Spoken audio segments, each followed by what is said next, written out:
Okay, guys, I just wanted to tell you real quick about um, not my impressions about Japan so much and my BAND-MAID trip to Japan because I and Yuki actually we tried to fulfill our duty and uh, make a report after each concert. So I think in terms of like report after live shows, it was perfectly fine. Uh,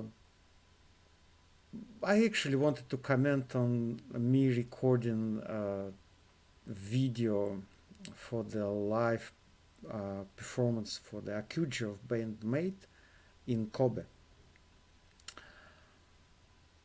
Because I had a lot of emotions about it. You know that, I don't know, you've probably seen it or have not seen it or whatever, that I actually tried to record um, a few things at Akuji in Kobe Harbor Studio, which was on January 11th. So, of course, I knew that it's absolutely prohibited. And now, as I think about it, of course, I understand that, yeah, I was actually wrong about it, that I did it, but that was something beyond my control. You know, as I was standing there, I was like, you know, when this Samadhi night time started and Akane came forward and or Miku came forward. I don't remember at which moment. Just my brakes got absolutely loose, and I felt that if I don't record it, then I will regret it for the rest of my life because it's such a unique experience. Uh, and so, actually, I thought that I could get away with it because I actually was standing really in the toilet, as I said. Yeah, it was um, first of all the Kobe uh, venue, Harbor Studio, is just an awful, awful, really awful live venue. It's pretty small, and it got two pillars in the middle of the hall, like one on the right, one on the left, and they're really wide, like I don't know, like 1 meter wide, you know. And so basically, the usable space of this hall is only like the middle section, which maybe fits like I don't know 200 people or something. So mm, the problem is that these pillars they actually create a lot of uh, like distortion for the sound. Mm, so the way I was standing, I couldn't see Misa at all because Misa was like right behind this pillar, so I could see uh, Miko, Akana, Saiki, Kanami, and a good part of the speakers on the right. Uh, but Misa was hidden from me, and that was actually it was entrance to the toilet really. So I like sort of went back there, and I was standing at the entrance of the toilet, and actually had a lot of room because yeah, initially I was standing like a little bit to the front, but then people were sort of expanding, and I was pushed back. I had actually some space there to jump and scream and pump my fists. I hit the toilet sign, which was hanging above my head, and it hit on the head this Lithuanian guy who was there with his wife, and we knew each other from Hamburg, and it was a wonderful meeting, of course. But I was really like sorry that uh, yeah this happened to him because well he said it was okay, so he didn't suffer a lot because it was just a light like a wooden plate, a small wooden plate with this sign like toilet or something, which fell on his head. Um, okay, So I was standing there. I was really like at the entrance. So there was mm, I was trying to hold my phone like like this. So there was a wall was right there, like so. I was sort of hiding it first from behind the wall, and then I thought that the sound should be better, so I brought it to the front. But I was really standing like this, and so the wall was here, and I was just holding it like this. So nobody could see actually the screen, and of course there was nobody behind me. So the main problem was solved that when you record, then the screen is shining, yeah, and everybody is who is at the back.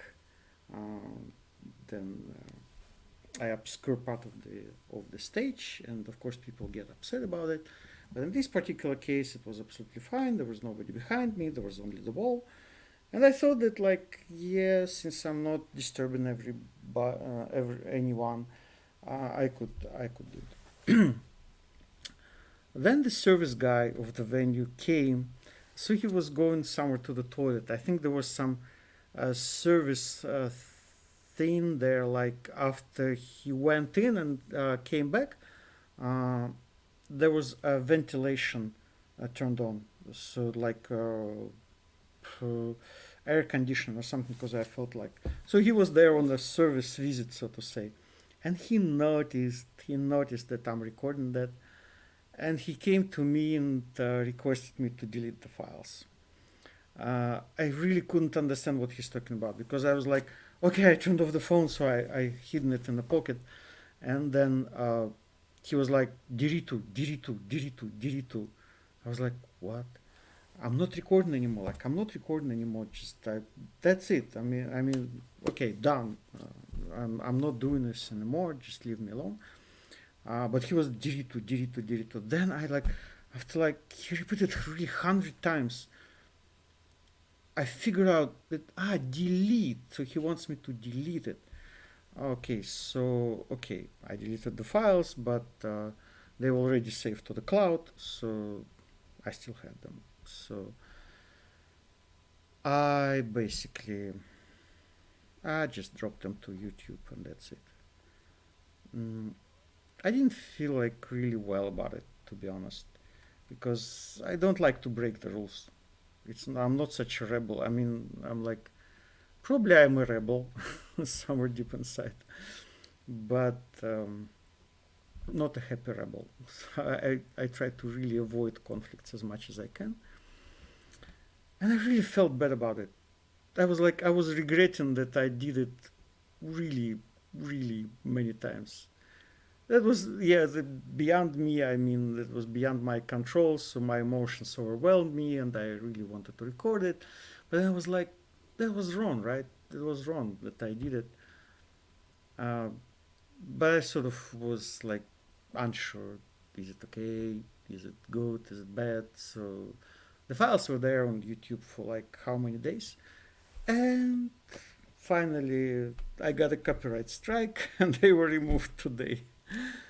I felt such a relief, actually. Really, really, I felt a relief, about it. That okay, they removed from YouTube. I got copyright strike, but fortunately, it's only a one copyright strike.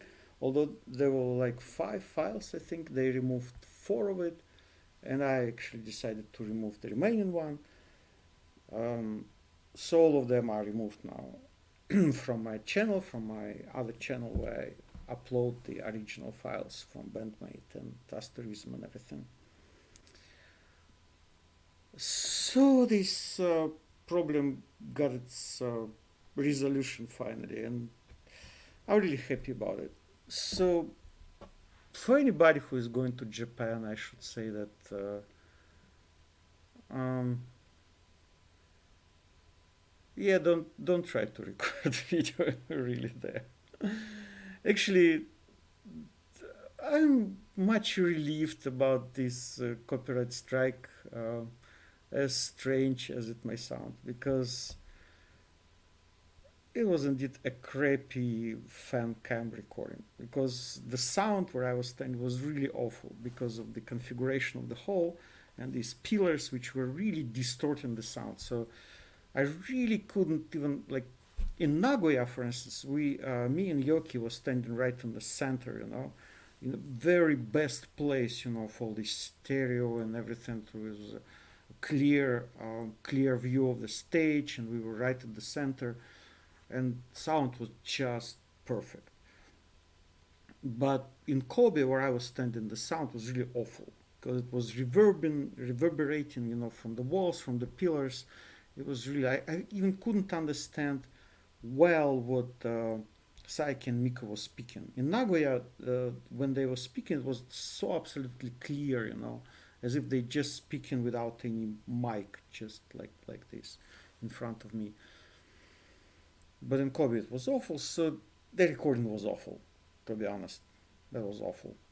So there was nothing really to be sorry about that it was removed. Um,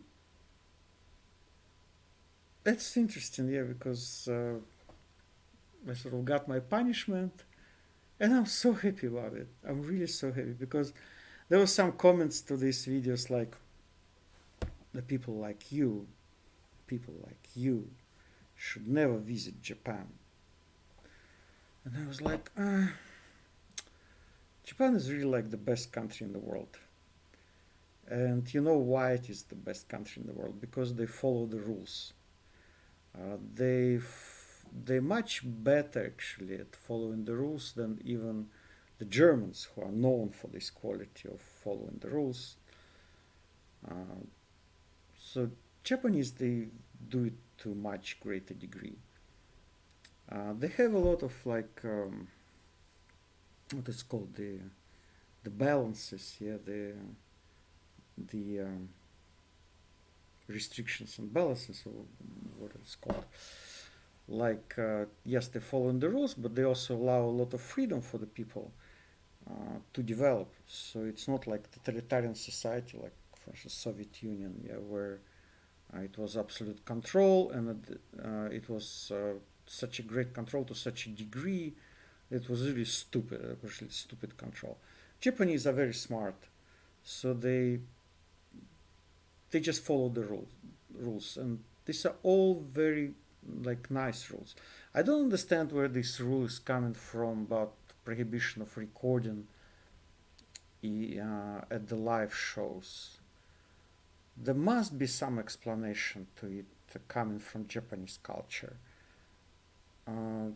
Because, okay, they may prohibit the normal visitors, the normal guests to the show to record it just to avoid disturbing the other fans. Yeah, that seems wise.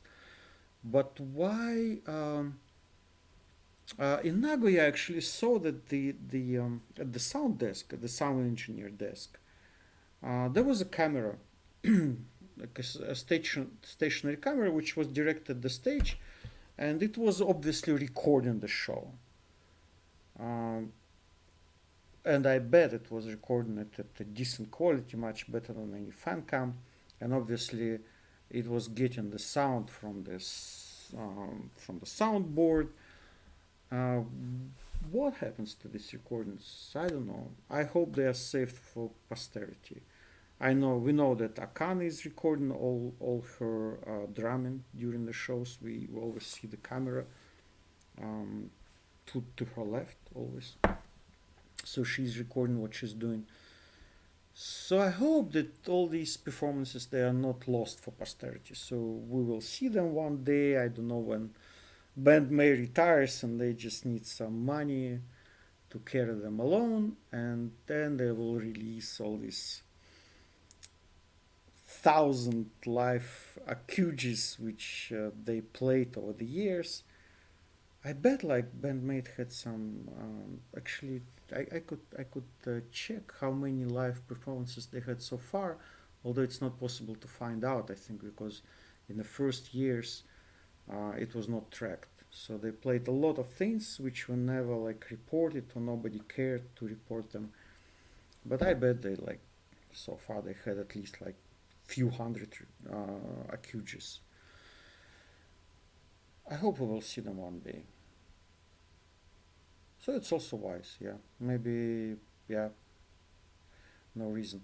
Uh, these Kobe recordings of mine were really crappy sound, and really crappy picture because it was like very dark at the edges where the pillars were, and very bright in the middle. So the phone couldn't really cope with it, and it was you couldn't even distinguish the faces of them. So nothing to be sorry about. Um, so yeah, I had these mixed feelings about like what Japanese culture is about. Like I really like it because I really adore it. I think they do everything right in the country. And the fact that I was really breaking the rules which make this country so great really made me uneasy. And now I'm really happy that these videos are finally removed, and I'm sort of redeemed my sin,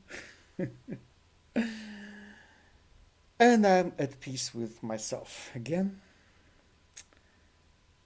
Uh, but as you can see,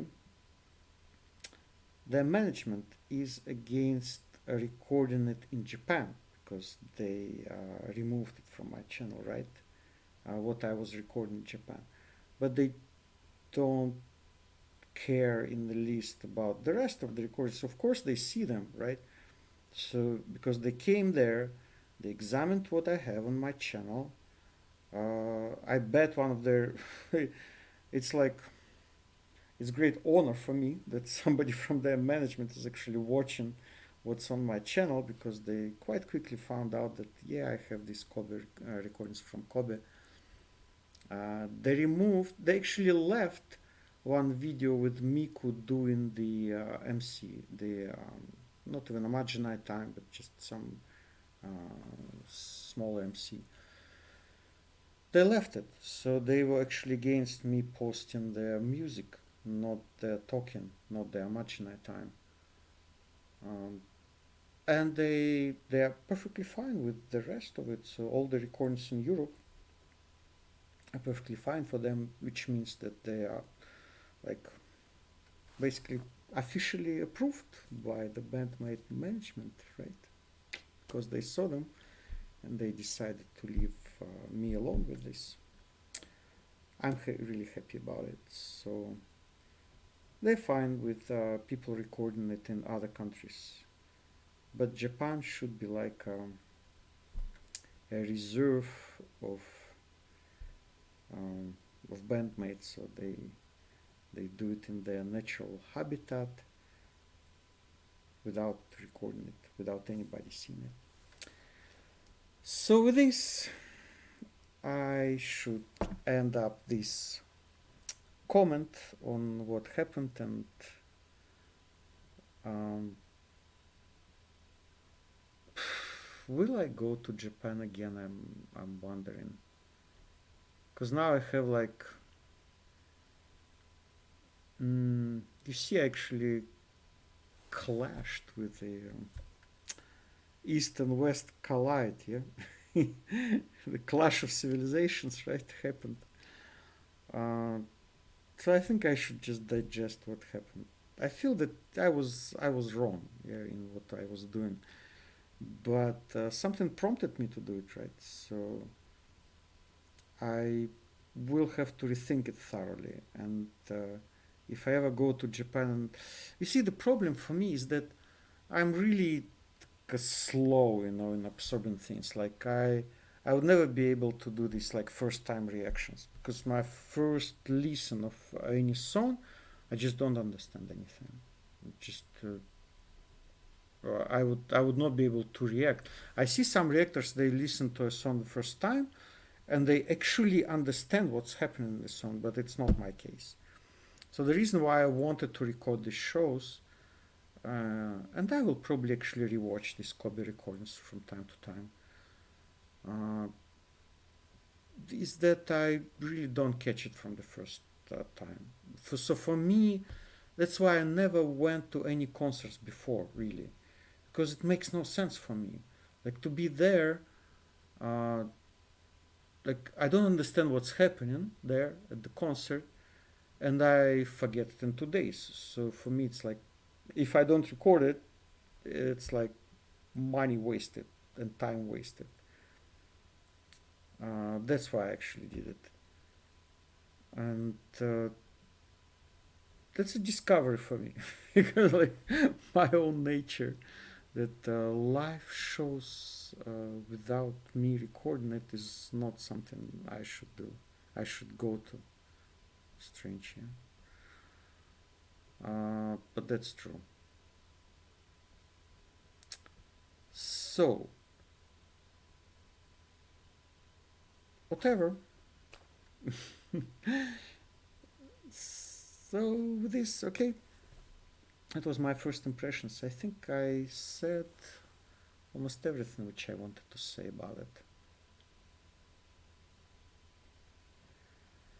Okay, I actually I had another idea of what I will probably record next. It's already for some long time I'm thinking about another important subject which I should raise with BAND-MAID and BAND-MAID role in the world and BAND-MAID influence on the world. And that will be like mission of music in general. Uh, I'm I'm thinking about it. So I really want to. I feel like it's a very difficult and complex subject, the mission of music in general and BAND-MAID in particular. So as soon as I'm ready, I'll do it. So for now, thank you very much for watching and see you sometime soon. Bye.